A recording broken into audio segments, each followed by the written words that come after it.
성경에는 룻기가 있습니다. 모압 지방 여인으로 편하게 말하면 이방인입니다. 이스라엘 백성처럼 하나님의 백성이라는 이름을 달 수 없는 민족입니다. 이 여인이 나중에 다윗의 증조할머니가 됩니다. 대체 어떻게 된 일일까요? 룻기는 룻의 시어머니인 나오미의 이야기로 시작합니다. 모압에서 두 아들을 잃은 나오미는 두 며느리와 함께 과부로 살아가게 됩니다.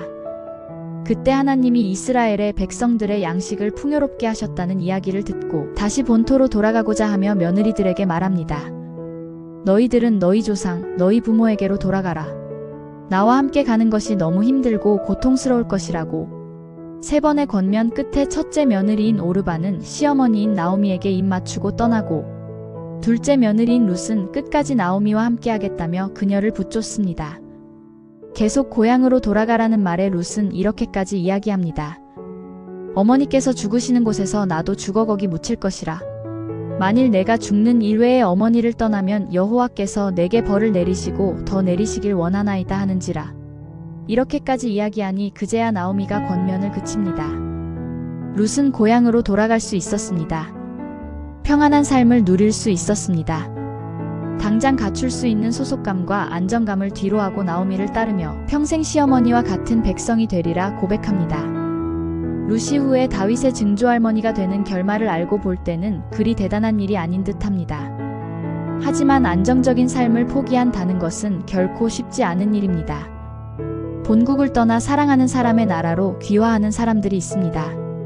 우리야 당연히 우리나라가 살기 좋으니까 귀화할 만도 하겠지 싶지만 몇십 년 자신의 뿌리가 되었던 나라를 두고 지금껏 알지 못했던 나라로 편입되어 산다는 다짐은 아무나 할 수 있는 것이 아닙니다. 더한 경우는 자신이 믿었던 종교가 이단임을 깨닫고 뛰쳐나와 정통교단, 즉 교회로 발걸음한 사람입니다. 세상에 태어난 자녀는 자신의 부모가 우주와 같습니다. 그리고 부모가 믿는 것은 무조건 선이라 믿는 것이 당연하기에 그 충격은 더 컸을 것입니다. 아마도 부모가 바뀌는 경험이 아닐까요? 그 상처는 실로 어마어마한 것이라는 것쯤은 짐작할 수 있습니다. 룻의 신앙 고백은 바로 이러한 것이었습니다.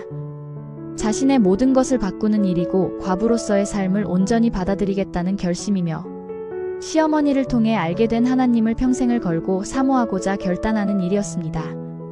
과부로 살아가는 삶을 바라본 것이 아니라 하나님에게 온전히 집중한 것입니다. 우리는 누구나 안정적인 삶을 누리기를 원합니다. 그리고 삶이 안정적인 궤도에 올라와 있을 때 평생 지금과 같길 바라며 안주합니다. 하지만 움직임이 둔해지고 새로운 상황과 마주하는 시간이 없어진다는 것은 위험합니다. 안정적일 때 오히려 더 몸을 움직이고 자신을 되돌아보며 더 옳은 길, 선한 길, 진짜 삶을 살기 위한 열심을 내야 합니다. 그 움직임 가운데 하나님이 살아 역동하심을 깨닫게 될 것을 믿습니다. 오늘 여러분에게도 성령의 인도하심을 통한 하나님의 숨결이 느껴지는 순간이 찾아오길 주의 이름으로 바랍니다.